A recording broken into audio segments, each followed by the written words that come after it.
அரிக்கின்ற வினைன்னு அர்த்தம். அரிக்கின்ற வினை. அடற்புண்டு நீர் எரிச்சுற்று கிடந்தார் என்று அயலவர் சிரிச்சுற்று பல பேசப்படாமலும் திருச்சிற்றம்பலம் சென்று அடைந்து உய்வினே. என்ன சொல்றாரு? அதாவது வினை நம்மை அரிக்கக்கூடியது.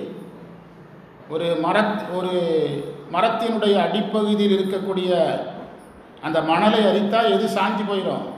மரம் சாய்வது போல வினை நம்மை என்ன செய்கிறது? அரிக்கிறது. கரையான் அரிப்பது போல அப்படி கற்பனை செய்து கொள்ளணும். கரையான் அரிப்பது போல, ஆற்று மணல் மரத்தின் வேர்பகுதியில் இருக்கிற மணலை அரிப்பது போல வினை நம்ம என்ன செய்கிறது? அரிக்கிறது. அரிக்கிறது என்பதன் பொருள் துன்பத்தை தருகிறதுன்னு எடுத்துக்கணும். அந்த வினையால் தாக்கப்பட்டு, அடற்புண்டுனா தாக்கப்பட்டு, நீர் எரிச்சுற்ற கிடந்தார், வாழ்ந்தார், முதுமையடைந்தார், நோயாளியானார், இறந்தார், எரிக்கப்பட்டார் என்று சொல்லுவதற்கு முன்பு என்று அயலவர் சிரிச்சுற்று பல பேசப்படாமல் மற்றவங்கெல்லாம், அதாவது இறப்பவர்களை பார்த்து எல்லோருமே இறக்கப்படுவாங்கன்னு சொல்ல முடியாது. அதை சிரிக்கிறதுக்கும் கொஞ்சம் பேர் என்ன செய்வாங்க? இருப்பாங்க. இருக்கிறதுக்கு சிரிக்கிறதுக்கும் கொஞ்சம் பேர் இருப்பாங்க. அதனால் அவர்களுக்கு வரும்போது அது துன்பமாக தெரியும், அடுத்தவர்களுக்கு வரும்போது அது துன்பமாக தெரியும்னு சொல்ல முடியாது. அதனால தான் சிரிப்பாங்கங்கிறார்.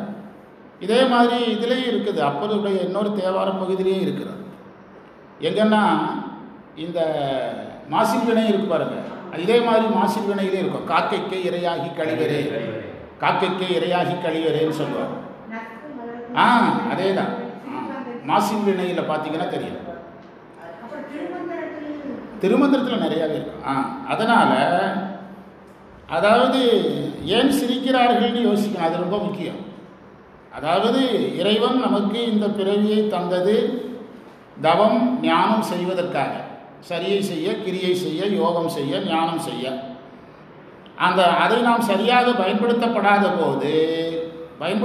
போது பக்குவப்பட்டவர்கள் நம்மை பார்த்து சிரிப்பார்கள், பக்குவப்படாதவர்கள் அவங்களும் சிரிப்பார்கள். புரியுதா? சிரிப்பார்கள். அதைத்தான் சிரிச்சுற்ற பல சிரிப்பவர்களை ரெண்டாக பிரித்து விடணும்.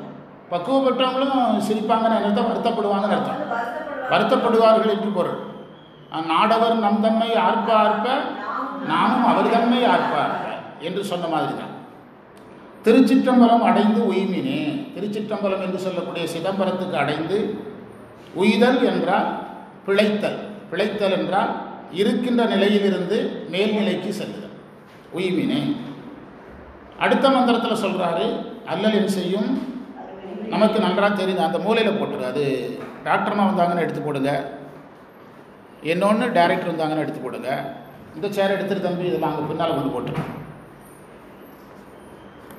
அல்லல் என் செய்யும், அதுவினை என் செய்யும், தொல்லை வல்வினை தொந்தம்தான் என் செய்யும், தில்லைமாநகர் சிற்றம்பலவருக்கு பலவனார்க்கு எல்லையில்லதோர் அடிமை கொண்டிருக்கேன். அல்லல் என்றால் துன்பம் என்று பொருள். துன்பம் நம்மை என்ன செய்துவிடும்? இதனுடைய இன்னொரு வடிவம் தான் நாளின் செய்யும், வினைதான் என் செய்யும், என நாடி வந்த கோளின் செய்யும், கொடுங்கூற்று என் செய்யும், குமரேசரி தாளும் சிலம்பும் சதங்கையும் தண்டையும் சண்முகமும் தோளும் கடம்பும் எனக்கு முன்னே வந்து தோன்றிடினே என்று அருணகிரியார் பாடுவதும் இதனுடைய வடிவம்தான். இதனுடைய வடிவம்தான்.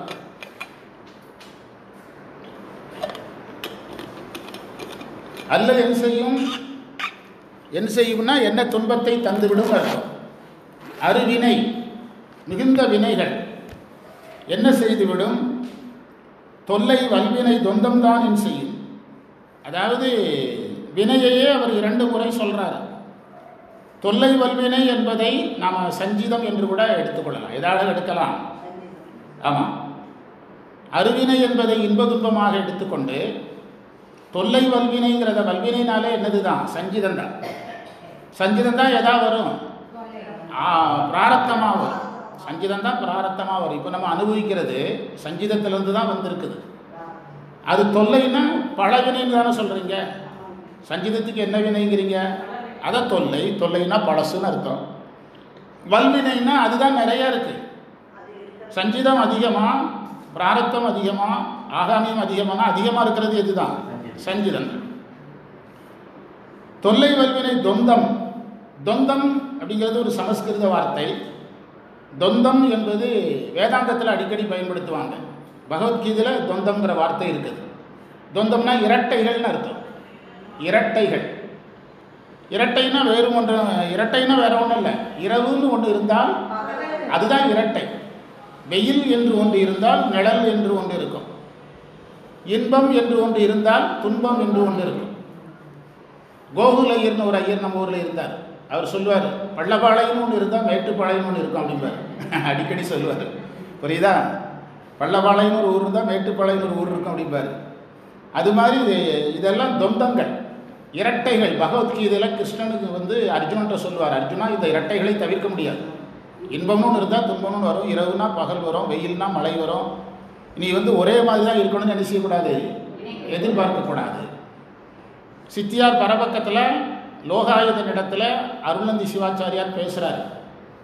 நீ இந்த சிற்றின்பத்தை நிலையான இன்பமாக கருதுகிறாய், மழை நமக்கு கருதுகிறாய். இயற்கையில் ஒன்று நமக்கு சுகமாக தெரிகிறது, அதுவே மாறும்போது துன்பமாக தெரியுது. நமக்கு வெயில் அளவாடிச்சதுன்னா சுகமாக தெரியுது, வெயில் அதிகமாக அடித்தா துன்பமாக தெரியுது. மழை அளவாக பெய்தால் சுகமாக தெரியுது, அதிகமாக பெய்தால் கஷ்டமாக தெரியுது. அதனால் இந்த இயற்கையும் இவைகளெல்லாம் மாறிக்கொண்டே இருக்கக்கூடியது. இயற்கையிலிருந்து வரக்கூடிய இந்த இன்பங்களை நாம் எதாக கருதிவிடக்கூடாது, நிலையான இன்பங்களாக கருதிவிடக்கூடாது. அங்கே அந்த ஏதாவது பாய் தார்பாய் தான் இருக்கான்னு பார்த்துக்கிடுங்க. ஒரு தார்பாய் கூட இருக்கிறது பார்த்து எடுத்து போட்டுடுங்க. ஜம் கலர் தான் எடுத்து போட்டுடு. சிவார்ப்பணம். தொல்லை வெல்வினை தொந்தந்தானன் செய்யும் தில்லை மாநகர் சிற்றம்பலவனாருக்கு. தில்லை மாநகரில் இருக்கு. அதாவது இந்த 4 மந்திரங்களில் 4வது மந்திரத்தில் தான் தில்லை என்ற வார்த்தையை பயன்படுத்துகிறார். முதல்ல தில்லை சிற்றம்பலம்னாரு, தில்லை மாநகர் சிற்றம்பலவனாருங்கிறார். இங்கே தில்லை மாநகர் சிற்றம்பலவனாருங்கிறார். எல்லையில்லதோர் அடிமை பூண்டேனுக்கு. இந்த மந்திரத்தை நான் பொருள் சொல்லும்போது ரொம்ப கவனமாக சொல்லணும். எப்படி பொருள் சொல்லணும்னா, தில்லை மாநகர் சிற்றம்பலவனாருக்கு எல்லையில்லதோர் அடிமை பூண்டேனுக்கு அல்லல் என் செய்யும் அப்படி சொல்லணும். அறிவினை என் செய்யும், தொல்லை வெல்வினை தொந்தந்தான் என் செய்யும் என்று சொல்லணும். கடைசி 2 வரியை முதல்ல சொல்லிட்டு அதற்கு பிறகு அதுக்கு மேலே இருக்கிற வரியை சொல்லணும். சொல்லி பாருங்க. தில்லை மாநகர் சிற்றம்பலவனாருக்கு எல்லையில்லதோ ஒரு அடிமை பூண்டேரிக்கு அல்லல் என் செய்யும். அதுதான் சரி. ஏன் அவ்வாறு சொல்ல வேண்டும்னு நான் சொல்கிறேன்னா, அப்படின்னா எல்லாருக்குமே இது பொருந்துன்னு நினைக்க ஆரம்பிச்சிருவாங்க. யாரு சிவபெருமானிடத்தில் யார் ஒருவர் அடிமை பூண்டாரோ அவருக்கு மட்டும்தான் பொருந்தும். யாருக்கு பொருந்தாது? மற்றவர்களுக்கு பொருந்தாது. அவை நல்ல நல்ல நல்ல அடியார் தமக்கு. ஓதுவார் பாடும்போது பாடுறாங்க, அவை நல்ல நல்ல அடியார் அவருக்கு மிகவே. அதை எப்படி பாடுறாங்கன்னா, அவை நல்ல நல்ல நல்ல அடியார் அவருக்கு மிகவேங்கிறாங்க. நல்ல அடியார், அவை நல்ல நல்ல அடியார் அவருக்கு மிகவே நல்ல அடியார் என்று பாடுறாங்கல்ல. அதுபோல் இதில் நீங்கள் இவ்வாறு பொருள் எடுக்கவில்லை என்றால் இது எல்லோருக்கும் பொருந்தும்னு ஆயிரும். எல்லாருமே அந்த வினைகளை பெருக்கி கொண்டு வினை என்ன செய்யும் சொல்ல ஆரம்பிச்சிருவாங்க. புரியுதா? அதைத்தான் இதில் சொன்னார். தில்லை மாநகர் சிற்றம்பலவனாருக்கு எல்லையில்லதோர் அடிமை பூண்டு. அடிமை எல்லையில்லதோர் அடிமை. எல்லையில்லதோர் அடிமை என்பதைத்தான் மீளா அடிமை. எல்லையில்லதோர் அடிமை என்பதைத்தான் சுந்தரர் என்ன அடிமைனாரு? மீளா அடிமைன்னு சொன்னார். சரியா? எங்கள் வீட்டில் உங்கள்கிட்ட ஃபோன் இருக்குதுல்ல, வாட்டர் கேன். ஆமாம், வாட்டர் கொண்டு வர சொல்லி வைக்க சொல்லிடுங்க. தில்லை மாநகர் சிற்றம்பலவனாருக்கு எல்லை இல்லதோ ஒரு அடிமை பூண்டேனுக்கு. இந்த பக்கம் இந்த பாத்ரூம்லாம் தண்ணி வருதான்னு கொஞ்சம் பார்த்துருங்க. ஹலோ, இந்த பக்கம் இந்த பாத்ரூமில் பின்னால் இருக்க கொஞ்சம் தண்ணியெல்லாம் வருதான்னு சுத்தம் பண்ண வேண்டாம். தண்ணியெல்லாம் வருதான்னு சுத்தம் ஆள் வச்சு பண்ணிக்கலாம். வாங்க. சிவார்ப்பணம் குருவே போற்று. சிவார்ப்பணம் குருவே போற்று. சிவார்ப்பணம். ஏற்கனவே நடத்தின மந்திரங்களை திரும்ப ஒரு தடவை நான் பிறகு சொல்கிறேன், முடிச்சுட்டு சொல்கிறேன். தில்லை மாநகர் சிற்றம்பலவனாருக்கு எல்லையில்லதோ ஒரு அடிமை குணம். அடிமை என்ற பண்பு ஒரு உயிருக்கு எப்போ வரும்னா, தசகாரியத்தில் வச்சு பார்த்தா ஆன்ம சுத்தி வரும்போது வரும். எப்போ வரும்? ஆன்ம சுத்தி வரும்போது வரும். அடிமையாக இருக்கின்ற உயிர் சிவ தரிசனம் செய்யும். என்ன செய்யும்? சிவ தரிசனம் செய்யும். மேலே பார்த்தீங்கன்னா சிவ தரிசனம் வந்திருக்கும். நீங்கள் பார்த்தீங்கன்னா சிவ யோகம் செய்யும்.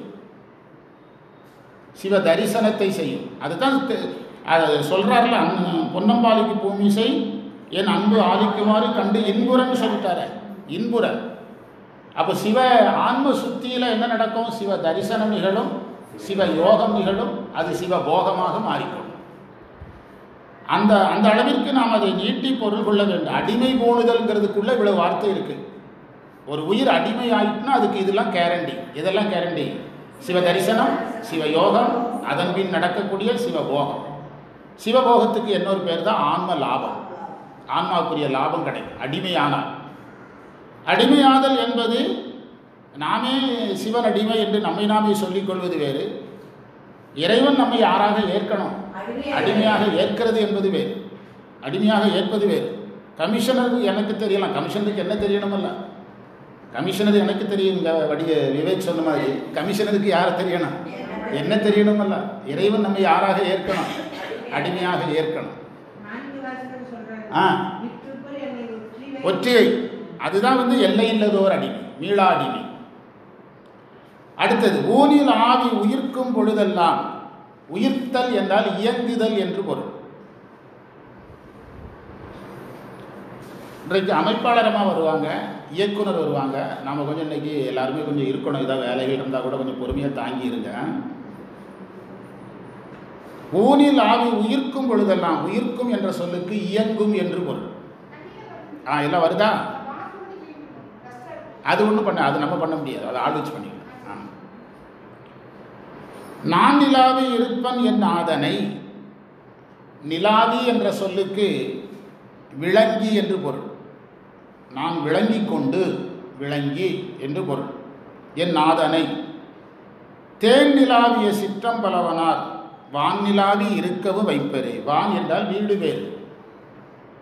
இந்த பதிகத்தை தொடங்கும் போது அன்னம்பாலிக்கும்னு தொடங்கினார். அன்னம்னா மோட்சம்னு ஒரு பொருள் இருக்குன்னு சொல்லியிருக்கிறோம். திருப்பங்கும் சொல்றாரு வான் நிலாவி. வான் என்பது மோட்சம். வான் என்பது ஆகாயத்தை குறிக்கும், தேவர் உலகத்தை குறிக்கும். சைவர்களுக்கு எதுதான்? வீடு பேரு தான். இப்போ கூட தேவாரத்தில் பதிவு பண்ணியிருந்தோம். திருஞான சம்பந்தர் இந்த பதிகத்தை நீங்கள் பாடினீங்கன்னா சொர்க்கத்துக்கு போகலான்னு சொல்லுவார். அது அவர் சொல்லுகின்ற மினிமம் பயம். சொர்க்கத்துக்கு தான் போக முடியும் என்று பொருள் எடுக்க வேண்டிய அவசியம் அந்த அர்த்தத்தில் அவர் சொல்லலை. மினிமம் பயம் சொல்கிறார். மேக்சிமம் பயம் யார் கையில் இருக்குது? நம்முடைய கையில் இருக்குது. ஒரு ஏக்கரில் இவ்வளவு வருமானம் எடுக்கலாங்கிறது மினிமம் பயம். அதே ஏக்கரில் நம்ம மினிமம் பையனை விட கூட ஒரு மடங்கு வருமானம் எடுக்கிற விவசாயிகளும் இருக்கிறாங்க. புரியுதா? அதே தான். இதுவரைக்கும் படித்த மந்திரத்தை முதல்ல இருந்து ஒரு தடவை பார்த்துடலாம். ஏன்னா நம்ம திரும்ப பின்னால் போகும்போது இப்போ மாணவர்களுக்கு ஏதாவது சந்தேகம் வரக்கூடாது. அன்னம் பாலிக்கும் என்றால் வீடு வேறு தரும், பாலிக்கும் என்றால் தரும், தில்லை சிற்றம்பலம். பொன்னம் என்றால் சொர்க்க உலகம் என்று அர்த்தம். பொன்னம் பாலிக்கும். மேலும் பூமிசை. அப்படியே சொர்க்கத்துக்கு போகாத உயிராக இருந்தால் இந்த பூமியில் இருந்து இறைவன் மேலே அன்பு காட்டி இன்பத்தை அடைகின்ற பிறவி கிடைக்கும். இந்த பிறவியை இப்பிறவிங்கிறார். எனக்கு எதுதான் பிடிக்குதுங்கிறாரு? மனித பிறவியும் இந்த பிறவியை தான் அவர் விரும்புகிறார். ஏனென்றால் இந்த பிறவியை இரண்டு விதமாக பயன்படுத்தலாம்.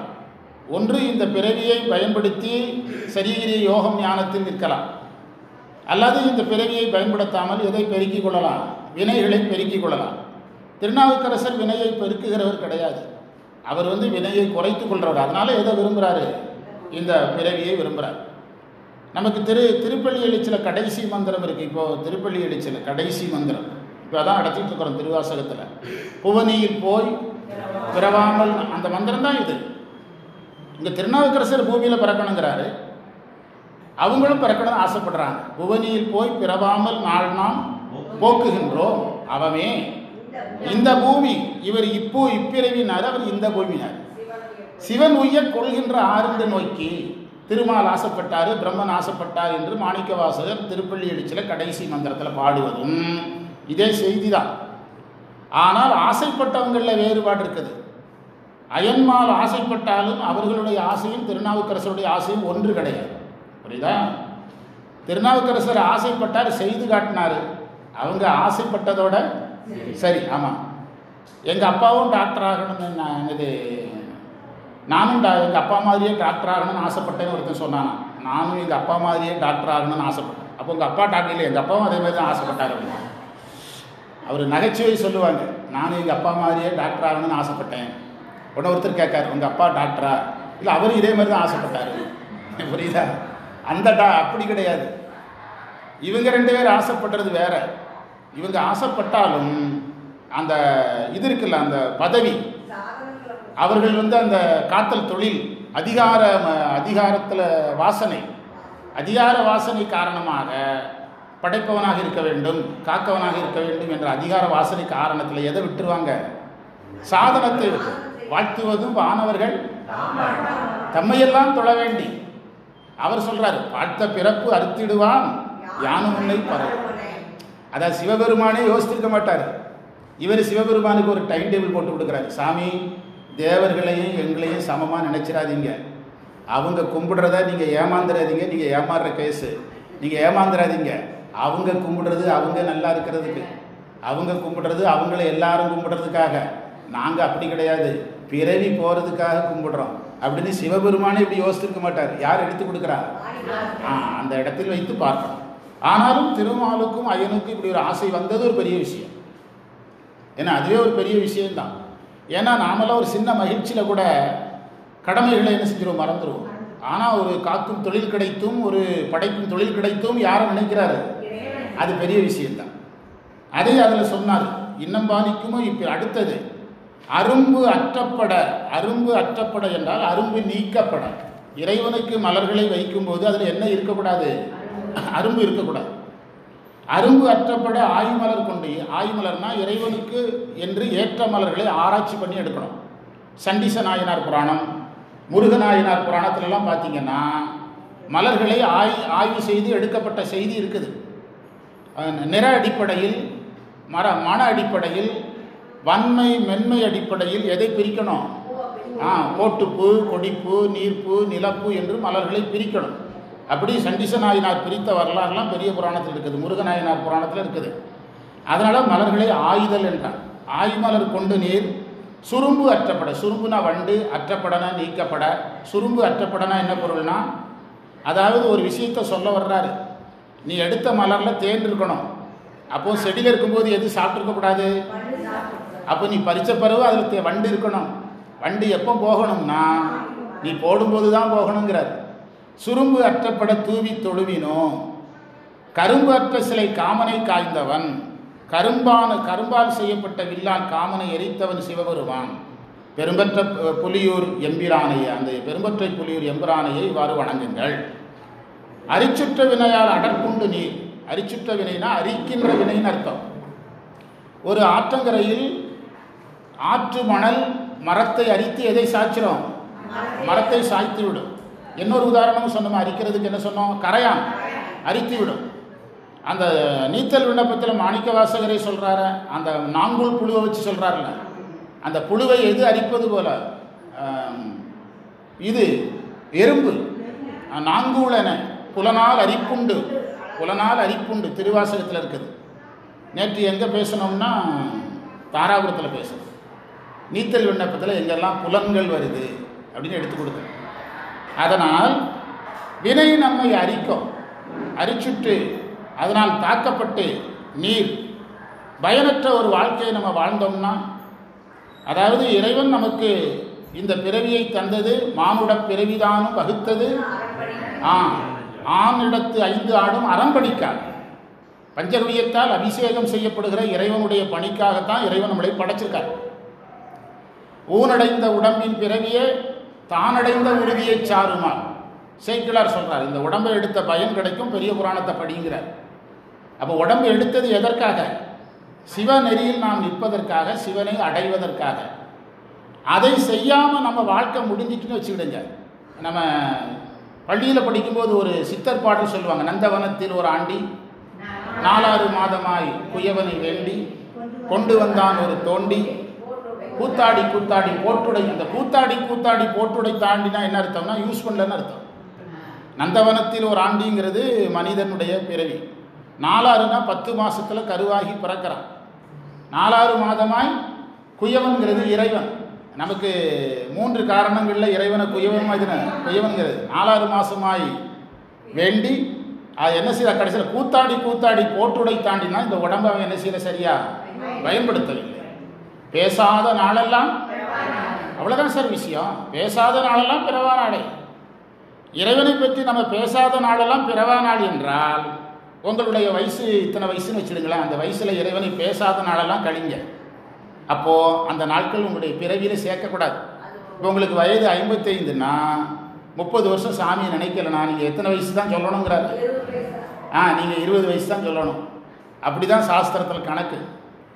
அது வாரியார் சுவாமிகளே சொன்னதாக சொல்லுவாங்க. வாரியார் சுவாமிகளே சொன்ன ஒரு ஞானி அவர்கிட்ட வயது கேட்குறாங்க. பார்த்தா 70 வயசு தெரியுது. வயசு எவ்வளோ கேட்டால் 20ங்கிறார். என்னன்னு கேட்டால், நான் 50 வயசுக்கு பிறகு தான் யாரையும் நினைக்க ஆரம்பித்தேன், அதனால் 50 லெஸ் பண்ணியிருக்கேன் அப்படின்னாராம். அதனால் அந்த அல்லல் அறிவினை என் செய்யும் அரிச்சுற்ற வினையால் அடற்கொண்டு நீர் எரிச்சுற்று கிடந்தார் என்று அயலவர் சிரிச்சுற்று பல பேசப்படாமல். அதாவது நாம் இந்த வாழ்க்கையை சரியாக பயன்படுத்தாமல் இறந்தால் மற்றவர்கள் நம்மை பார்த்து சிரிப்பார்கள்.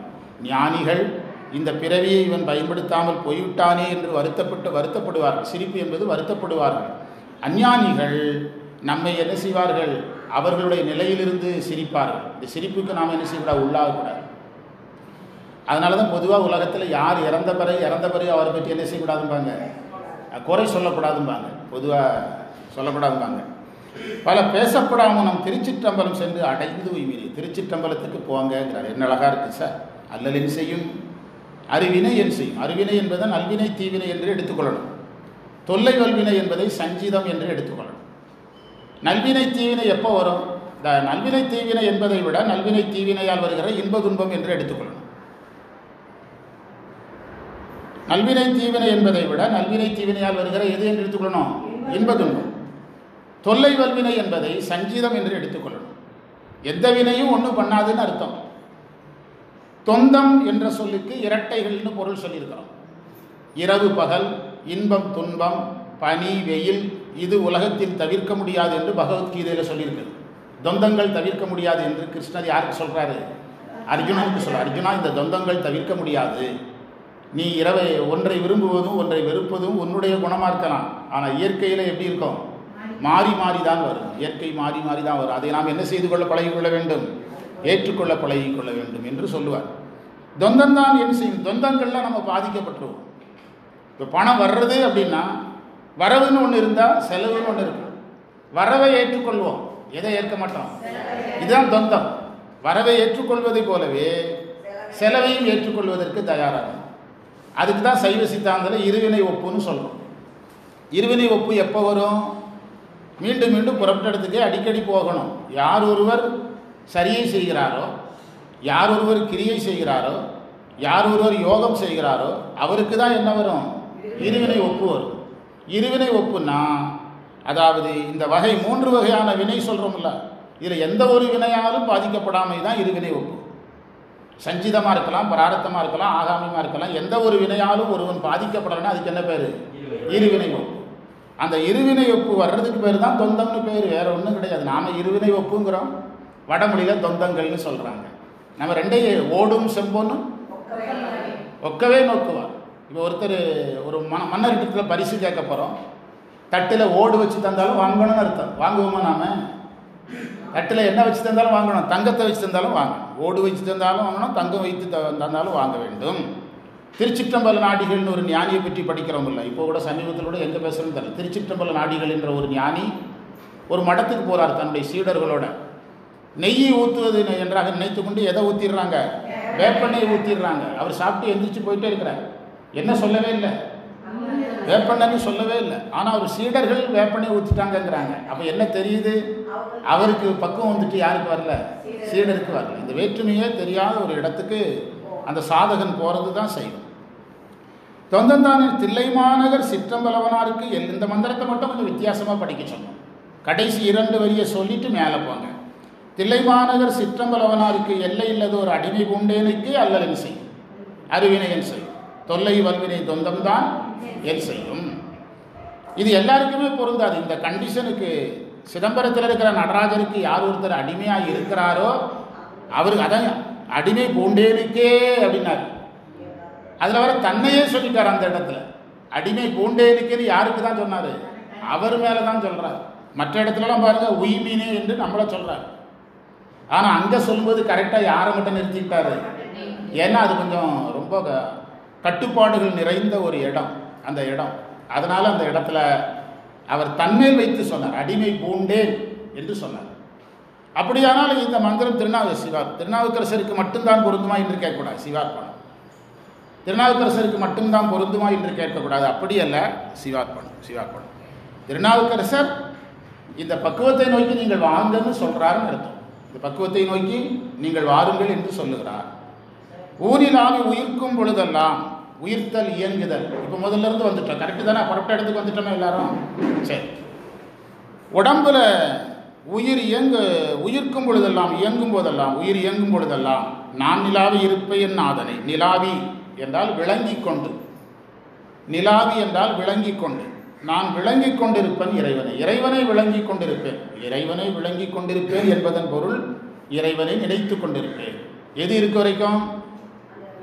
மண்பொருந்த வாழ்நர்க்கும் மாதியத்த வேதியர்க்கும் விண்பொருந்து தேவர்க்கும் வீடு பேராய் நின்றானை பண்பொருந்த இசைபாடும் பழஞ்சேர் அப்பனை கண்பொருந்தும் போதத்தும் கைவிட நான் கடவேனும். இந்த தேவாரத்தை பிடிச்சிடுங்க. யாருக்கா தெரியாதுன்னா உடனே மனப்பாடம் பண்ணிடுங்க. அதில் திருநாவுக்கரசர் இறைவன்ட்ட ஒரு அக்ரிமெண்ட் போடுறார். மண்பொருந்த வாழ்நருக்கும் ஆதீர்த்த வேதியர்க்கும் விண்பொருந்து தேவருக்கும் வீடு பேராய் நின்றான். நீ தான் வீடு பேர் கொடுக்குறவன். பண்பொருந்த இசைபாடும் பழஞ்சேர் அப்பனாக நீ இருக்கிறாய். கண்பொருந்து போதத்தும், உயிர் போக வரைக்கும் நான் யாரை மறக்க மாட்டேன், மறைவேன். தமிழ் முறையில் சிவபூஜை செய்பவர்களுக்கு தீட்சை கொடுக்கும்போது இதுதான் அக்ரிமெண்ட், இந்த மந்திரம் தான் அக்ரிமெண்ட். அதாவது நான் தீக்கையை வாங்கிட்டேன், ஆனால் நான் இந்த தீக்கையை என்ன செய்வேன், தொடர்ந்து கடைப்பிடிப்பேன். நான் இடையில விடமாட்டேன், எந்த சூழ்நிலையிலையும் விடமாட்டேன் என்பதற்கான அக்ரிமெண்ட் தான் இந்த மந்திரம். சரியா? அதைத்தான் இங்கேயும் சொல்கிறார். நான் நிலவே இருப்பேன் நாதனை, நான் இறைவனை நினைச்சுக்கிட்டே இருப்பேன். எது இருக்க வரைக்கும்? உடம்புல உயிர் இருக்க வரைக்கும் நினைத்து கொண்டே இருப்பேன். தேனிலாவிய சிற்றம்பலவனார், அந்த திருநாவுக்கரசருடைய கையில யாத்திரை அதைத்தானே சொல்லுது. அவர் உடம்பு அந்த நிலைக்கு போயும் கூட யாருடைய எண்ணத்தை விடலை, இறைவனை நினைக்கிறது விடலையே. கையில யாத்திரை போகிறாரு, நடந்து போகிறார், கால் தேய்கிறது, பிறகு என்ன செய்கிறாரு? அதாவது கையால் தவழ்கிறார், கையால் போகிறார், கை தேய்கிறது, முழங்கால் தேய்கிறது, நெஞ்சால் ஊறுறார், நெஞ்சு தேய்கிறது, உருண்டு போகிறாரு, உடம்பு தேய்கிறது. ஆனால் யாருடைய நினைவை விடலை? இறைவனுடைய நினைவை விடலை. இறைவனுடைய நினைவை அவர் விடவே இல்லை.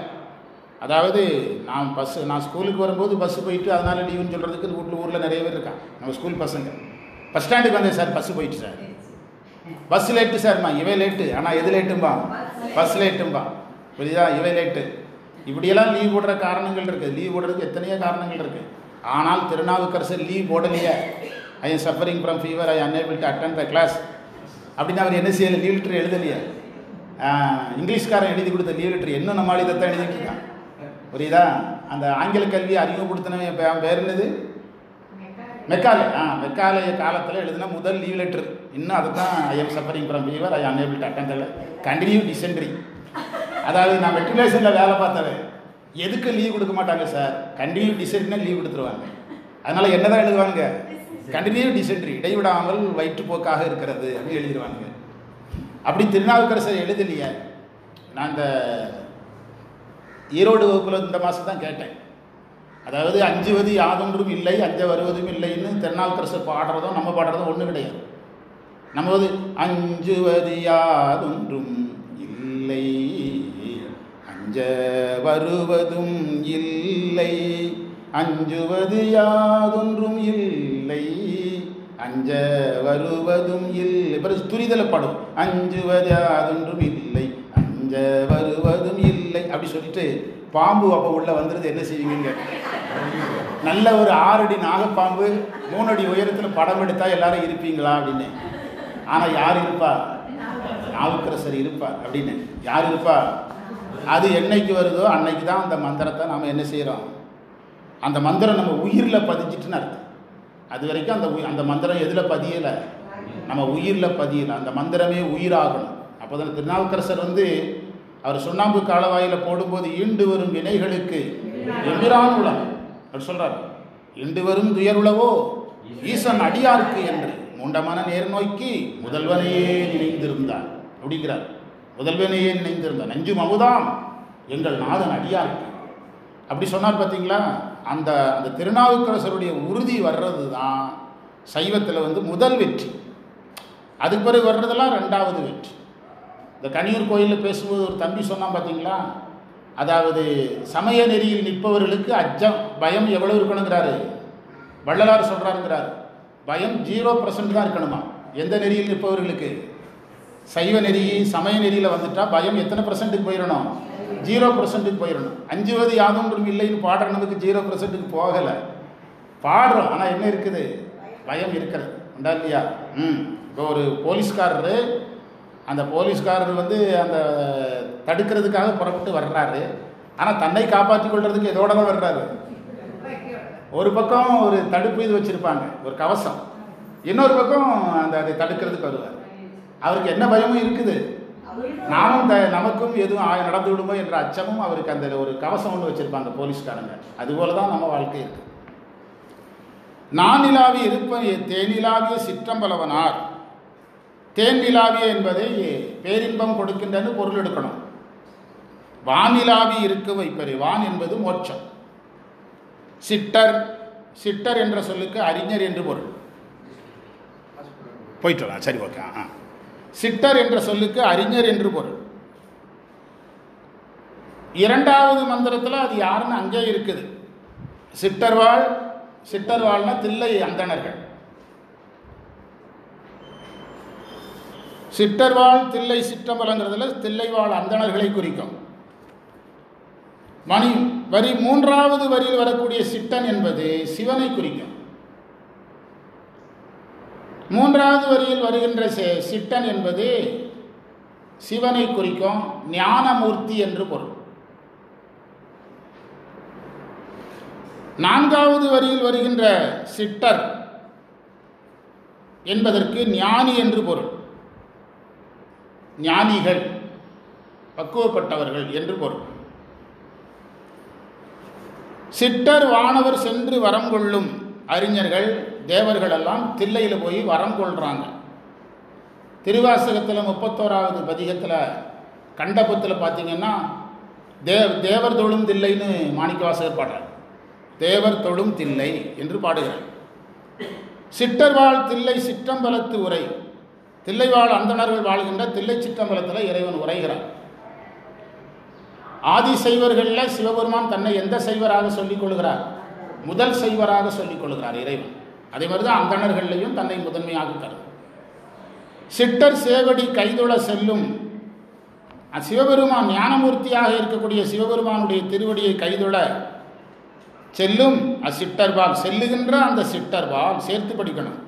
சிட்டன் சேவடி கைதொழ செல்லும் அச்சிட்டர்பால். அந்த 2 வரியும் ஒரே வரி தான். யாப்பிலக்கணத்துக்காக 2 வரியாக சொல்கிறாரு, ஆனால் 2 வரியும் என்னது தான்? ஒரே வரி தான். சிட்டர்வால் அணுகான் செரு காலனே. யாருடைய பயம் கிடையாது அவங்களுக்கு? யமனால் வரக்கூடிய பயம் இல்லை. யமனால் வருகின்ற பயம் இல்லை என்பதன் பொருள் இறப்பு இல்லைன்னு அர்த்தம். இறப்பு இல்லை என்பதன் பொருள் பிறப்பு இல்லை என்பதன் என்று பொருள். பிறப்பு இல்லைன்னா வீடு வேறு அடைவார்னு பொருள். அப்படி ரிவர்ஸில் போகணும். பிறப்பினோடு இறப்பும் அஞ்சே அப்படின்னு மாணிக்கவாசகர் சொல்கிறார். நான் பிறக்கவும் பயப்படலை, இறக்கவும் பயப்படலை அப்படின்னா அவருக்கு எது உறுதியாகுதுன்னு அர்த்தம்? வீடு வேறு உறுதியாகிறது என்று பொருள். அணுகான் செரு காலனே. செரு என்றால் பகைக்கின்ற, போர் செய்கின்ற. இந்த செரு என்ற சொல்லுதான் நீண்டு செருக்களம் என்று வரும். இந்த செருங்கிற வார்த்தையிலிருந்து வந்து தான் செருப்பு. செருப்பு என்ற வார்த்தைக்கு தடுப்பதுன்னு அர்த்தம். புரியுதா? போர்னாலே என்னது? தடுப்பது தானே. போர்னாலே தடுப்பது தானே. நம்ம காலில் போடுற செருப்பு நெருஞ்சி முள்ளிருந்து நெருஞ்சி முள்ளை தடுக்கிறது, கல்லை தடுக்கிறது, முள்ளை தடுக்கிறது. அதனால் அதுக்கு என்ன பேர்? செருப்பு. புரியுதா? சில வார்த்தைகள் காரணத்தோடு இருக்கும். வெட்டப்படுவதால் வேஷ்டி, துண்டு செய்யப்படுவதால் துண்டு. இதான் வெளிப்படையான காரணங்கள். வெட்டப்படுவது வேஷ்டி, துண்டு செய்யப்படுவது துண்டு, அப்படிலாம் இருக்கும். அணுகான் செருகாலனே. ஒருத்தனார் உலகுக்கு ஒரு சுடர். ஒருத்தனார் உலகுக்கு ஒருத்தனா ஒப்பற்றவனாக இருக்கிறான். திருத்தனார் தில்லை சிற்றம்பலவனார். திருத்தனார் என்ற சொல்லுக்கு செம்பொருளாக இருக்கிறான். விருத்தனார் என்றால் விருத்தன் என்ற சொல்லுக்கு வயதானவர், முதியவர் என்று பொருள். விருத்தனாகி பாலனாகி எங்க இருக்குது? எந்த நூல்ல இருக்கு? திருவாசகத்தில் வருதா? விருத்தனாகி பாலனாகி தேவாரத்தில் இருக்கா? விருத்தனாகி தேவாரம். முதியவர், முதியவர் முதுமை. திருவிளையாடல் புராணத்தில் ஒரு படலமே இருக்குது, விருத்த குமாரர் ஆன படலம். விருத்த குமாரர் ஆன படலம். திருவிளையாடல் புராணத்தில் ஒரு பெண்மணி இருக்குது. சைவ பெண்ணை வைணவ குடும்பத்தில் கல்யாணம் பண்ணி கொடுத்துட்றாங்க. அந்த பெண் வீட்டுக்கு அந்த குடும்பத்துக்காரங்கெல்லாம் இந்த பெண்ணை மட்டும் வீட்டில் வச்சுட்டு வெளியே கிளம்பி போயிடுறாங்க. அப்போ சிவபெருமான் வயதான வேடத்தில் போகிறார். அது பிறகு கொஞ்ச நேரத்தில் இளைய வேடத்துக்கு மாறுறார். அதுக்குள்ளே அந்த குடும்பம் வந்துடுது, குழந்தையாக மாறிடுறார். ஒரே நேரத்தில் சிவபெருமான் எத்தனை தம்பிக்கு போகிறாரு? அது பிறகு விருத்த குமாரர் ஆன படலம். புரியுதா? அதைத்தான் விருத்தனார் இளையார். இறைவனை வயதானவனாக பார்த்தால் நம்ம சிவபெருமான், விருத்தாச்சலமே அதே தானே. இளையார்னா முருகராக பார்க்க வேண்டியதுதான். விருத்தனாகி பாலனாகி. சிவபெருமானையே நம்ம இளையவராக பார்த்தா யாரை பார்க்கணும்? முருகனாக பார்க்கணும். சைவ சித்தாந்தப்படி சிவன், சக்தி, முருகன், விநாயகர் 4 பேருக்கு என்ன கிடையாது? வேற்றுமை கிடையாது. அது தாராபுரத்தில் இதே தான் நடக்கணும். வேற்றுமை கிடையாது. சிவன் தான் சக்தியாக இருக்கிறார். சிவன் தான் யாராக? முருகனாக. சிவன் தான் யாராக? விநாயகராக. சிவனுடைய நெற்றிக்கண்ணில் இருந்தால் யாரே வர்றார்? முருகரே வர்றார். சரிதானா? அதனால் இறைவன் விருத்தனாக இருக்கிறார், இளையாராக இருக்கிறார். அந்த விடமுண்டையம் அருத்தனார்.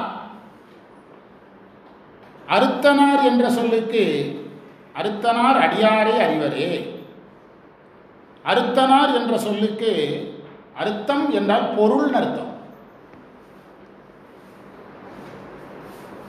சமஸ்கிருதத்தில் நம்ம அறம்பொருள் இன்பம் வீடுன்னு சொல்கிறோம். சமஸ்கிருதத்தில் தர்ம அந்த பொருளுக்கு அர்த்தம் வாங்க. அர்த்த காம மோட்சம் வாங்க. அர்த்தம் என்பது பொருளை குறிக்கிற ஒரு வார்த்தை. அருத்தனார் அடியாரை அறிவரே. பொருளாக இருக்கிற அல்லது கருத்தாக இருக்கிற இறைவன். இந்த வரி அழகான வரி. அடியாரை அறிவரே. இறைவனுக்கு யாரை தெரியும்? அடியாரை தெரியும். இறைவனுக்கு அடியாரை தெரியும். இறைவனுக்கு அடியாரை தெரிகிறது தான் முக்கியம். நமக்கு இறைவனை தெரிகிறது முக்கியம் கிடையாது. புரியுதா? நம்ம இப்போ நாயன்மார்களை பார்க்குறோம். நாயன்மார்கள் நம்மளை பார்க்கணும், அதுதான் முக்கியம். நமச்சிவாய மூர்த்திகளை நம்ம பார்த்துடலாம். நமச்சிவாய மூர்த்தி யாரை பார்க்கணும்? நம்மளை பார்க்கணும். இறைவன் அடியாரை அறிவரேங்கிறது ரொம்ப முக்கியமான வார்த்தை. அதில் உங்களுக்கு சொல்லப்பட்ட செய்தி என்னென்னா, இறைவன் உங்களுடைய சாதனங்களை பார்க்கிறான், உங்களுடைய தேவைகளை அறிகிறான், உங்களை காக்கிறான். இப்படி எல்லா பொருளும் எடுத்துக்கிடணும். எல்லா பொருளும் எடுத்துக்கணும். எப்படி ஒரு இறைவன் வேலைக்காரனாகவும் வர்றதில்ல. என் பணியாளாய் அருணந்தி சிவாச்சாரியார் 20:20 சொல்கிறார். என் பணியாளாய். இறைவன் எனக்கு யாராக வந்தான்? வேலைக்காரனாக வந்தான்கிறார். கண்ணன் என் வேலைக்காரன், பாரதியார் பாடினார். என் வேலையாளாக வந்தான். ஏன் மாணிக்க வாசகருக்காக வேலைக்காரனா போகலையா? என்ன சுமக்க? மண் சுமக்க போகலையா? மாணிக்க வாசகருக்காக தானே போனார். வேலைக்காரனா போகலையா? அதனால எல்லாமே நீதான் சொல்றாருல்ல. மாமனும் மாமியும் நீங்கிறார். அடியாரை அறிவரேங்கிற வார்த்தையை நல்லா பிடிச்சிடுங்க. நம்ம பிரச்சனை யாருக்கு சார் தெரிய போகுது அப்படின்னு வீட்டில் புலம்புவீங்க. அவங்கவுங்க குடும்பத்தில் இருக்கிற கஷ்டத்தை எல்லாம். நம்ம குடும்பத்தில் சொந்தக்காரங்களுக்கு யாருக்கும் தெரியாமல் போகலாம். யாருக்கு தெரியும்? அப்படி புரிஞ்சுக்கணும். நீங்கள் இறைவன் புரியும். அடியாரை அறிவரே. அருத்தனார் அடியாரை அறிவரே. அந்த வரி ஒரு நம்பிக்கை தருகின்ற வரி. விண்ணிறைந்தது ஓர் வெவ்வளலின் உரு. எத்தனாவது மந்திரம்? 8வது மந்திரம்.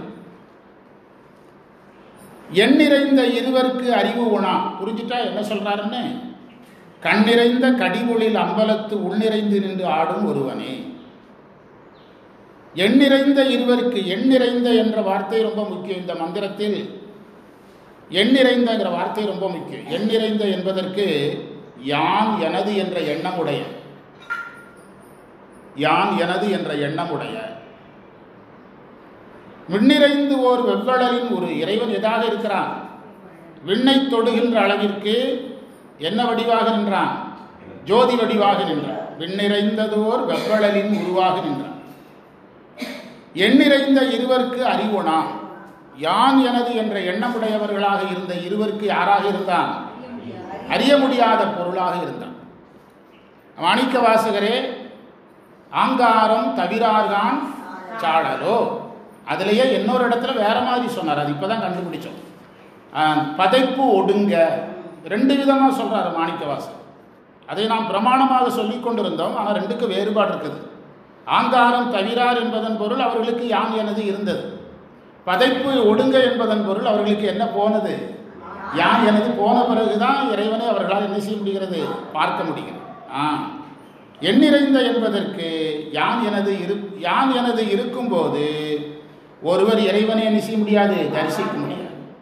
யான் என்ற எண்ணமும் எனது என்ற எண்ணமும் என்ன செய்யக்கூடாது?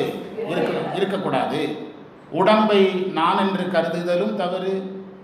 அதே மாதிரி பொருட்பற்று, அதை சமஸ்கிருதத்தில் அகங்காரம் மமகாரம் என்று சொல்லுவாங்க. அந்த அகங்காரம் மமகாரங்கள் கூடாது. அது யான் எனது. வானாகி மண்ணாகி வழியாகி ஒளியாகி ஊனாகி உயிராகி உண்மையுமாய் இன்மையுமாய் ஓனாகி அங்கதான் இருக்குது. யான் எனது என்று அவரவரை கூத்தாட்டுதல்னா பிறக்கச் செய்தல் அர்த்தம். கூத்தாட்டுவானாகி நின்றாயை என் சொல்லி வாழ்த்து என்று சொல்றார். அதனால எண்ணிறைந்த இருவருக்கு அறிவொணா, அறிய முடியாதவராக இறைவன் இருக்கிறான். கண்ணிறைந்த கடிபொழில், கண்ணுக்கு நிறைவு தருகின்ற கடினா மனம், பொழில்னா சோலை, அம்பலத்து உள் நிறைந்து நின்று ஆடும் ஒருவர். எங்க நிறைந்து ஆடுறாருனார், அழகான வார்த்தை. அம்பலத்தில் கூட இவர் எங்க தான் ஆடுறாரா? அம்பலத்தில் ஆடுறான்னு சொல்லலை, அம்பலத்தில் உள் நிறைந்து ஆடுறாங்கிற. அம்பலத்து உள் நிறைந்து நின்று ஆடும் ஒருவனே. அதாவது சிவப்பிரகாசத்தில் ஒரு இடத்துல வரும். அந்த உள்ளே இருக்கிற இறைவனை நடராஜராக சொல்லுவார் ஒரு இடத்துல. கூத்தன் ஒரு மூர்த்தி கொடு குறுகிம்பார். எதில்? சிவப்பிரகாசத்தில் இருக்குது. நடராஜர் எங்கே தான் இருக்குதுன்னு சிவப்பிரகாசம் சொல்லுது? நமக்குள்ளே தான் இருக்கிறார். நமக்குள்ளே இருக்கிற கூத்தன் தான் நடராஜர். நடராஜர் இங்கே தான் இருக்கிறார். அவர் ஒரு குருவாக வர்றாருங்கிற. கூத்தன் ஒரு மூர்த்தி கொடு குறுகி என்று சிவப்பிரகாசத்தில் 48வது மந்திரமாக இருக்கணும், அல்லது 49வது மந்திரத்தில் சொல்கிறார் உமாபதி சிவம். எனவே அதை வள்ளலாரே என்ன சொன்னார்? சபை எனது உளம். வள்ளலார் சொல்றார், சபை எனது உளமென தானறிந்தனக்கு அபயமளித்ததோர் அருட்பெருஞ்சோதி. நடராஜர் என்று நடராஜரை நம்ம வெளியே பார்க்கறது மட்டும் போதாது, எங்கேயும் பார்க்கணும். நமக்கு உள்ளேயும் அவருடைய இயக்கத்தை பார்க்கணும். தூல நடனம், சூக்கும நடனம், அதிசூக்கும நடனம். தூல நடனம் என்பதுதான் சிவாலயங்களில் இருக்கக்கூடிய நடராஜர். சூக்கும நடனம் என்பது என்னது? சூக்கும நடனம் என்பது பேரூழி காலத்தில் இறைவன் மீண்டும் இந்த பிரபஞ்சத்தை என்ன செய்யறது? படைப்பதற்காக செயல் செஞ்சால் அதுக்கு பேர் சூக்கும நடனம். தூலம்னா பெருசு, சூக்குமம்னா அதை விட நுட்பமானது. அதிசூக்கும நடனம் என்பது ஆன்மாக்களில் இருந்து அந்த ஆன்மாக்களுக்கு இறைவன் அறிவை தூண்டி கொண்டிருந்தால் அதுக்கு என்ன பேர்? அதிசூக்கும நடனம். நடராஜருக்கு மட்டும் எத்தனை நடனம் இருக்குது? நமக்கு எந்த நடனம் மட்டும்தான் தெரியுது? சிதம்பரம் நடராஜருடைய நடனம். அதுவும் நமக்கு அவர் பெரியவங்க சொல்கிற மாதிரி நமக்கு தெரியலை. நம்ம அது ஒரு உலோகமாக தான் என்ன செய்கிறோம்? பார்க்குறோம். சிற்பி திருமேனி, அது ஏற்கனவே நான் பேசியிருக்கிறேன். பச்சைக்கல்லில் செய்யப்பட்ட லிங்கம். கண்ணப்ப நாயனார் மாதிரி நம்மளால் வந்து ஆதீன உரையில் போட்டிருந்தேன். கண்ணப்ப நாயனார் மாதிரி இறைவனுக்கு பசிக்கும், இறைவனுக்கு வலிக்கும், அந்த அளவுக்கு நம்மளால் எதை பார்க்க முடியல? இறைவனை நம்மளால் பார்க்க முடியல. நம்மளை பொறுத்தளவில் நம்ம லெவலுக்கு தான் யாரை பார்க்குறோம்? இறைவனை பார்க்குறோம். எதில்? அதில் கேள்வி கேட்டிருந்தாங்க. சரியா? இது ஒரு 3 வகையான நடனம். என்னதெல்லாம்? தூல நடனம் என்பது திருக்கோயில்கள் இருக்கக்கூடிய நடராஜருடைய நடனம். சூக்கும நடனம் என்பது உலகத்தை மீண்டும் படைக்க இறைவன் தொழில் செய்தல். அதிசூக்கும நடனம் என்பது ஒவ்வொரு உயிரிலும் 6ஆம் ஆதாரத்தில் இருந்து கொண்டு அதனுடைய எதை தூண்டுதல்? அறிவை தூண்டுதல். அதனுடைய அறிவை தூண்டி கொண்டிருத்தல். திருவாசகத்தில் இருக்குது. தில்லை மூதூர் ஆடிய திருவடி தூல நடனம். பல்லுயிரெல்லாம் பயின்றனாகி என்ன நடனம்? அதிசூக்கும நடனம். திருவாசகத்திலே மாணிக்கவாசகர் அதை பதிவு பண்ணியிருக்கிறார். ஒரே 2 வரியில் 2 சொல்கிறார். அதை நாம் விண்ணிறைந்த எத்தனாவது மந்திரம் வந்திருக்கிறோம்? கண்ணிறைந்த கடிகுளிர் அம்பலத்து உள்ளிறைந்து நின்று ஆடும். உள்ளிறைந்துங்கிறது அழகான வார்த்தை. அம்பலத்து உள் நின்று, அந்த அம்பலம் என்பதை நாம் 2 பொருளாக எடுக்கணும். அம்பலத்தில் உள்ளே ஆடுகிறான். இன்னொன்று, அம்பலம் என்பது எதையும் குறிக்கும்? நம்முடைய இதயத்தையும் குறிக்கும். அதாவது நம்முடைய இதய துடிப்பே யாருடைய இயக்கம்தான்? நடராஜருடைய இயக்கம்தான். புரியுதா? சிவன் விட்டார்னா சீவன் ஆயிரும். அப்படிலாம் நிறைய விளக்கம் சொல்கிறாங்க பெரியவங்க. உள்ளிறைந்து, அதாவது மறைமலை அடிகள் சொல்கிறாரு, இப்போது நம்ம யாராவது ரொம்ப சோர்வாக இருந்தால் கொஞ்சம் தூங்கி எழுந்திரிங்க சரியாயிருங்கிறோம். ஒரு 1 மணி நேரம் தூங்கி எழுந்திரிங்க சரியாயிரும். நிறைய நோய்க்கு எதுதான் காரணம்? தூங்காமை தான் காரணம். ஒரு நாளை 3ஆக பிரிக்கணும். 8 மணி நேர வேலை. இம்போசிஸ் நாராயணமூர்த்தி 10 மணி நேர வேலைங்கிறார். ஒரு நாளைக்கு 10 மணி நேர வேலை கொடுக்கணும், குறைக்கக்கூடாதுங்கிறார். நேற்று பேட்டி கொடுத்துருக்காரு. ஒரு நாளைக்கு கம்பல்சரி 10 மணி நேரம் வேலைங்கிறார். ஆனால் சைக்காலஜியில் மருத்துவத்தில் எவ்வளோ தான் சொல்கிறாங்க? 8 மணி நேரத்துக்கு மேலே வேலை செய்யக்கூடாதுங்கிறாங்க. 8 மணி நேர வேலை, மேக்சிமம் 8 மணி நேரம் தூக்கம், 8 மணி நேரம் ஓய்வு. ஓய்வு என்பதுலாம் எதெல்லாம் சேர்ந்துடும்னா, கோயிலுக்கு போகிறது, பேப்பர் படிக்கிறது, டிவி பார்க்குறது, குழந்தைகளோட விளையாடுறது எல்லாம் இதில் சேர்ந்துடும். இந்த 3/24 நீங்கள் எதை சொதப்பினாலும் மாட்டிக்கலாம். புரியுதா? இந்த 3/24 கவனமாக இருக்கணும். ரஜினி சொன்ன 8 வேறு, இது எத்தனை 8? அது வயதுக்கு போட்டது, இது ஒரு நாளைக்கு சொன்னது. ஒரு நாளை 3ஆக பிரிக்கணும். கம்பல்சரி 8 மணி நேரத்துக்கு. நீங்கள் ஒரு தனியார் மருத்துவமனையில் எங்கள் உறவினர் ஒருத்தருக்காக நான் போய் தங்கியிருந்தேன்.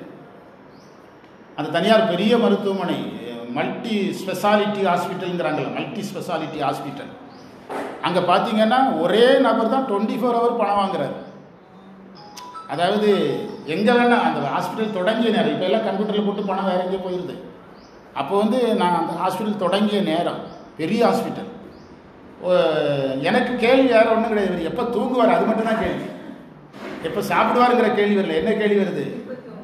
காலையில் போனாலும் அவர் தான் பணம் வாங்குறாரு, மத்தியானம் போனாலும் அவர் தான் வாங்குறாரு, சாயங்காலம் போனாலும் அவர் தான் வாங்குறாரு. ஆனால் ஒரே நபர் தான். பின்னால் ஒரு பெட்டு போட்டுப்பார் போல படுத்துக்கிட்டு. அதெல்லாம் ஏதாவது மாறிடும். எல்லாருக்கும், எனக்கு சேர்த்து தான் எல்லாருக்கும். இந்த 3இல் ஏதாவது சொதப்பணும்னா நம்ம யாராக மாறுறோம்? நோயாளியாக. தூக்கத்தில் குறை வைக்கக்கூடாது, உணவில் என்ன செய்யக்கூடாது, இந்த வேலைகள் எதுக்கு மேலே செய்யக்கூடாது. ஆமாம், உடுமலைப்பேட்டையில் சீக்கிரம் வந்துடுங்க, மேடம் வந்துடுவாங்க. உடுமலைப்பேட்டையில் ஒரு டீ கடை இருக்குது. ஒரு நாள் அது நான் சொன்னதுக்காண்டியாவது போங்க. ரயில்வே ஸ்டேஷனுக்கு பக்கத்தில் அந்த பார்க்ஸ் ஸ்கூல் இருக்குதுல்ல, அதுக்கு எதிர்த்த ரோட்டில், பார்க்ஸ் ஸ்கூல் ரோட்டுக்கு எதிர்த்த ரோட்டில் ஒரு டீ கடை இருக்குது, வடக்க பார்த்து இருக்குது. அந்த ஹோட்டல் நடத்துகிறவர் இங்கிலீஷ் பேப்பர் தான் படிப்பார். நம்ம ஊர்லேயே இப்படி அதிசயம் இருக்குது. ரோட்டரி லைன்ஸ் கிளப்லாம் நிறைய பரிசு வாங்கியிருக்காரு. இங்கிலீஷ் பேப்பர் தான் படிப்பார். நம்ம ஊரில் உள்ள சிவார்ப்பம் பெரிய பெரிய அரசு அதிகாரிகள்லாம் அவர்கிட்ட தான் டீ குடிக்கிறாங்க. ஏன்னா டீ அவ்வளோ நல்லா இருக்கும். நான் குடிச்சு எனக்கு எல்லா டீயும் ஒரே மாதிரி தான் தெரியுதான் அப்படி சொல்கிறாங்க. யார் போனாலும் வரிசையாக தான் தருவார். அதை தாசில்தார் போயிட்டு நான் வந்த பிறகு தாசில்தார் வந்தால் யாருக்கு தான் முதல்ல? எனக்கு தான் முதல்ல. அதுக்கு பிறகு தாசில்தார். இப்படி வரிசையாக தான் கொடுப்பார். சரியாக 6 மணிக்கு 1.5 லிட்டர் பால் இருந்தாலும் ஒரு கேனில் ஊற்றிட்டு பாத்திரத்தை கலந்துட்டு வீட்டுக்கு கிளம்பிடுவார். இப்படி ஒரு சிஸ்டத்தில் ஒருத்தர் வாழ்ந்துட்டு இருக்கிறார். யார்? ஒரு டீ கடைக்காரர், உடுமலைப்பேட்டையில் இருக்கிறார். இன்னும் இருக்கிற சின்னச்சாமி என்ன இருக்கிறார்ல, அவர் அங்கே தான் டீ குடிப்பார். முறுக்கு போட்டு வச்சுருப்பார். நாமளாக முறுக்கு எடுத்து சாப்பிட்டுக்கணும், முறுக்குக்கு கணக்கு கொடுத்துடணும். சார் அவசரம்னா போயிட்டு வாங்கிடுவார். உடனே யாரும் பார்க்க மாட்டார். போயிட்டு வாங்க அப்படின்னுவார். டீ கிளாஸ்லேருந்து ஒரு சொட்டு டீ கூட நம்ம மேலே படாது. அழகாக வெள்ளை துணி வச்சு தொடச்சி தருவார். நம்ம தைரியமாக ட்ரெஸ் மேலே பட்டாலும் ஒன்றும் பண்ணாது. நான் என்ன சொல்ல வந்தேன்னா, ஒரு டீ கடைக்காரர் கூட தன்னை எப்படி வாழ முடியும்? ஒரு டீ கடைக்காரரை பற்றி நம்மளை பேச வச்சுட்டார்ல. தேவாரம் பேசும்போது யாரை பேச வச்சுட்டாரு? ஒரு டீ கடைக்காரரை வச்சு பேச வச்சுட்டார்ல. வாங்க. கண்ணிறைந்து கடிகுளில் அம்பலத்து உள்ளிறைந்து நின்று ஆடும் ஒருவனே. இறைவன் உள்ளே நின்று ஆடுகிறான் என்பதை அகத்துக்கும் சேர்த்து எடுத்துக்கொள்ளணும். 9வது மந்திரம். வில்லை வட்டப்பட வாங்கி அவுணர்தம். வாங்கி என்ற சொல்லுக்கு வளைத்துன்னு அர்த்தம். வல்லை என்றால் வேகமாகன்னு பொருள்.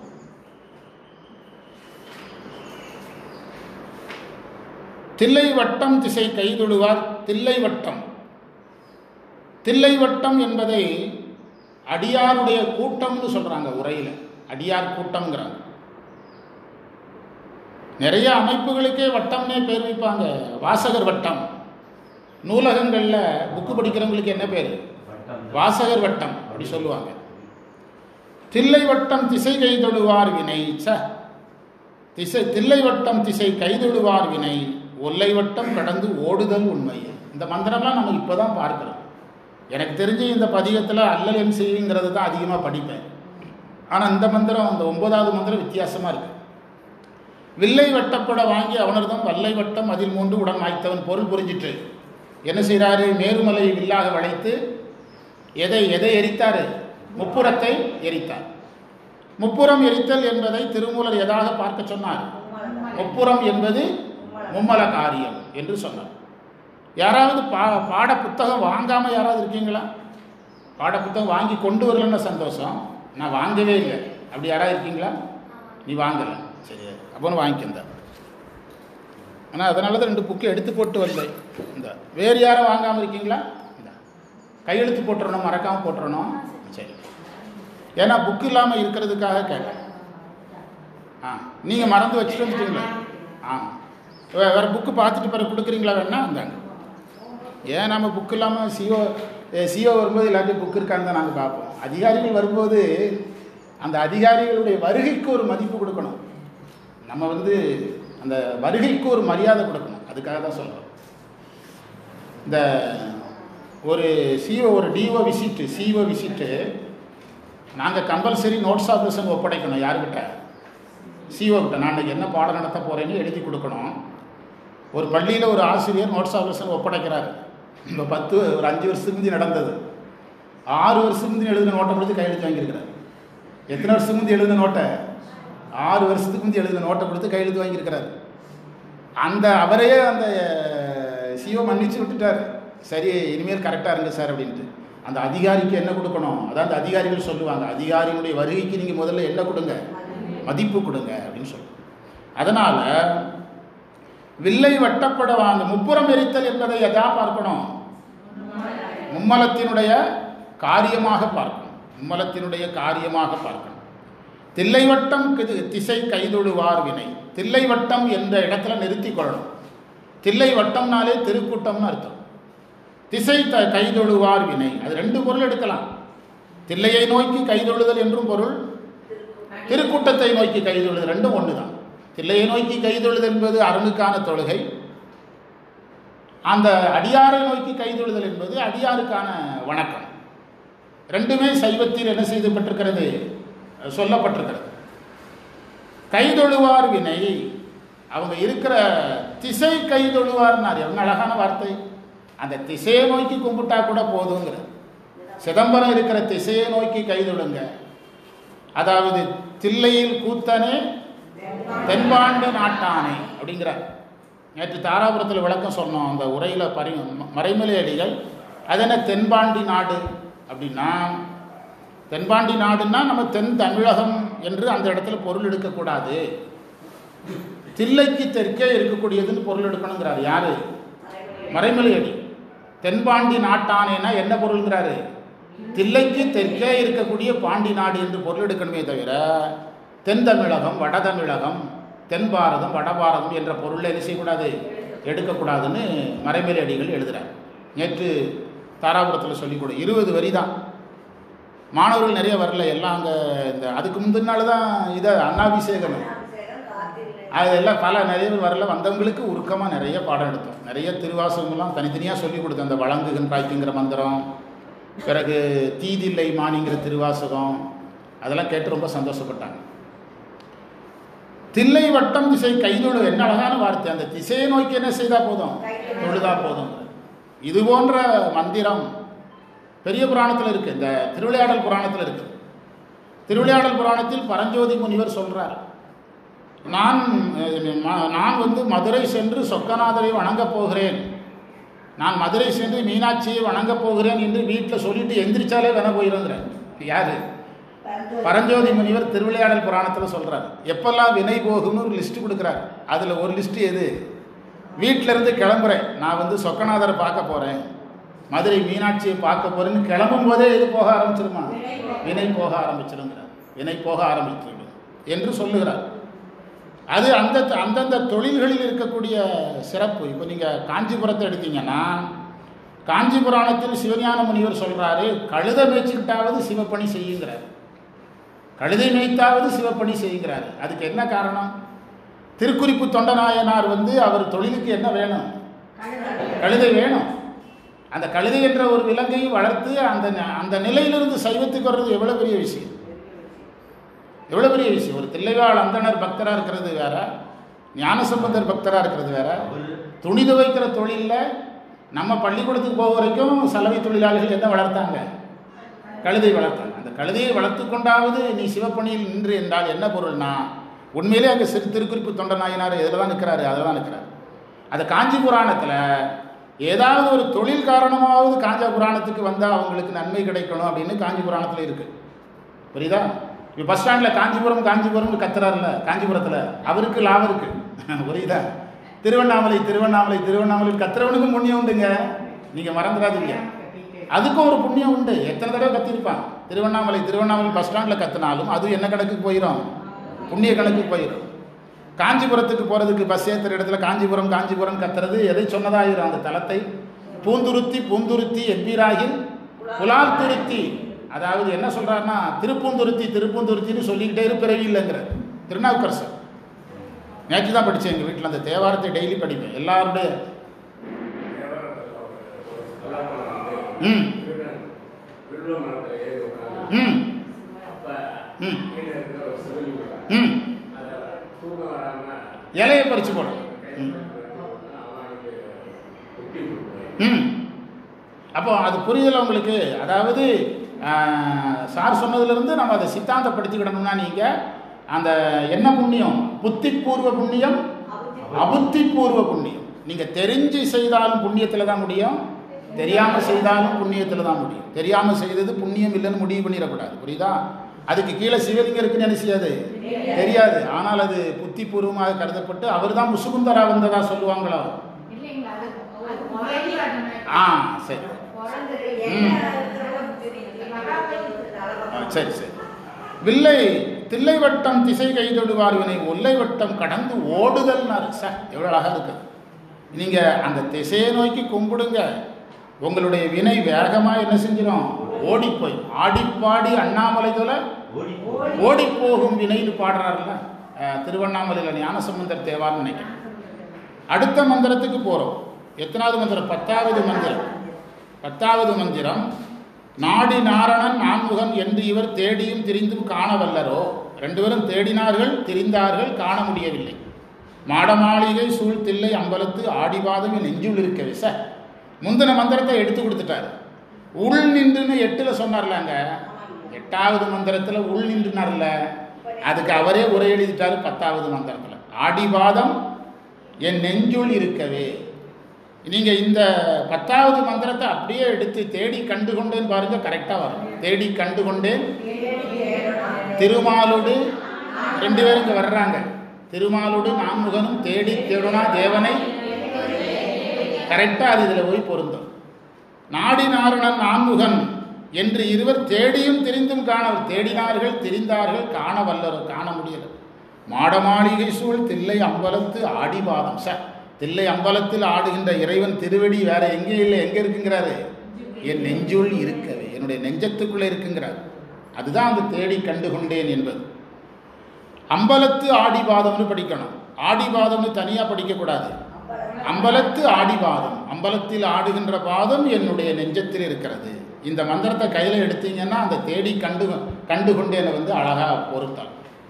இதில் ஒரு சைவ சித்தாந்த வார்த்தை இருக்கிறது இந்த 10வது மந்திரத்தில். நாடி. நாடி என்ற சொல் ஒரு நல்ல கலைச்சல். அதாவது இறைவனை நாட வேண்டும் என்று நம்முடைய உமாபதி சிவாச்சாரியாருடைய சாஸ்திரத்துக்கு உரை எழுதும்போது எழுதியிருக்கிறாங்க. இறைவனை நாட வேண்டும் என்று சொல்லியிருக்கிறாங்க. நாடுதல் என்பதன் பொருள் என்னன்னா விரும்புதல் என்று பொருள்.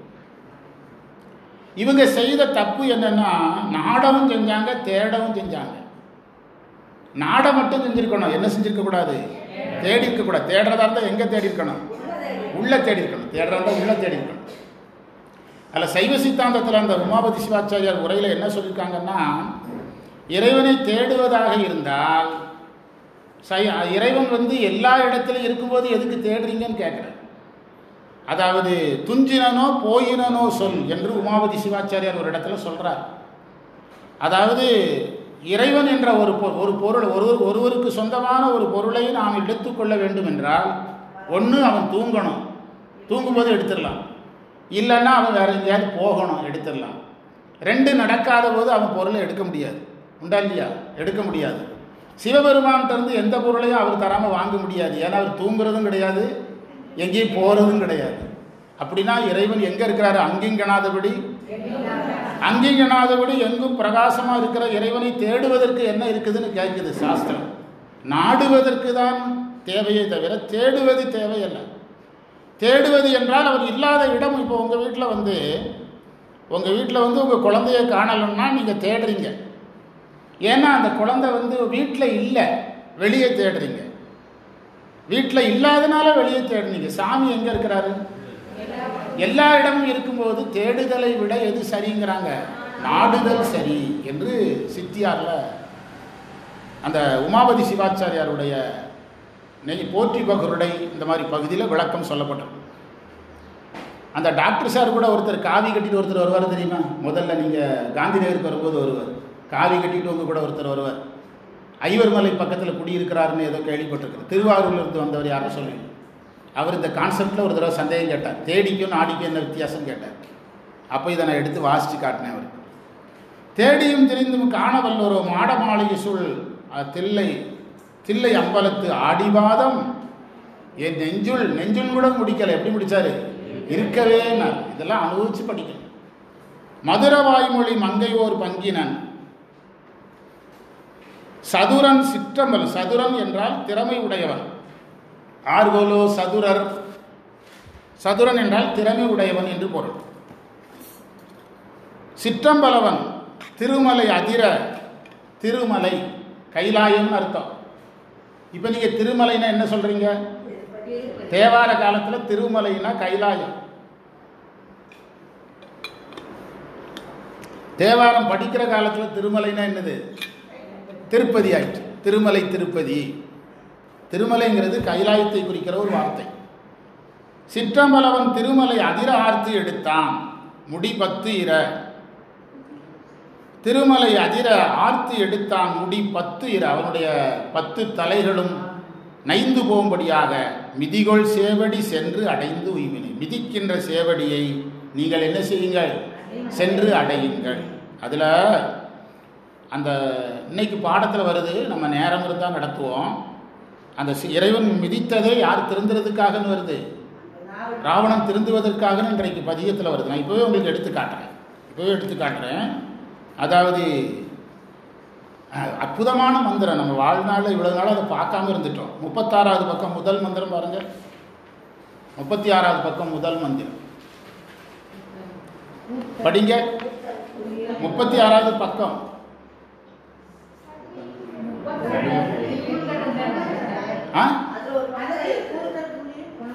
மேல இருக்கிற மந்திரம் முதல் மந்திரம் சொன்ன. சனியும் வெள்ளியும் திங்களும் ஞாயிறும் முனிவனாய் முடிவத்து உடையான் தனை. அந்த வரியை பிடிங்க, நிறுத்துங்க. Stop stop stop. கனிய ஊன்றிய திருமுறையில வேற எங்கேயும் கிடையாதுங்க. அவன் கனிறதுக்காக உதைச்சாரான். ராவணன் மேல காலை எதுக்காக வச்சாரான்? கனிய ஊன்றிய. யார் கனியணுங்கிறதுக்காக? ராவணன் காயா இருக்கிறான், அவனை கனிய வைக்கணும். அதுக்காக என்ன செய்தாரான்? மிதித்தார். கனிய ஊன்றிய காரணம் என்கோல. பார்த்தீங்களா? இது திருமுறையில் எங்கேயுமே இந்த வார்த்தை கிடையாது. ராவணன் மேல் இறைவன் கால் வைத்து உதைத்தது கனிவதற்காக என்ற வார்த்தை கிடையாது. கனிய ஊன்றிய காரணம் என்கோலோ இனியனாய் நின்ற இன்னம்பர் ஈசனே என்று வருவதை பார்க்கிறோம். அதைத்தான் மிதிகொள் சேவடி சென்று அடைந்து உய்மீனினாரு. அடுத்த பாடப்பகுதிக்கு போக போகிறோம். அடுத்தது என்ன தலைப்பு சொல்லுங்க? அடுத்த தலைப்பு